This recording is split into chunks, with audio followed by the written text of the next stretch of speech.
Kabahay, ito nga po pala si Pagsikat po. Meron po itong 44 square meters floor area po and 36 square meters lot area. Yan po yung ating dining at saka receiving area. Ito po yung actual turnover po ng unit natin.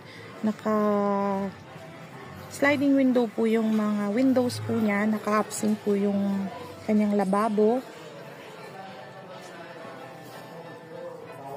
Yan to naman po yung bathroom niya, naka-half tiles na din po.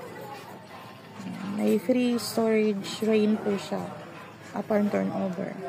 Ganyan po siya kalawak. Ready installation na po ito ng electricity. Ayan, may mga switch na.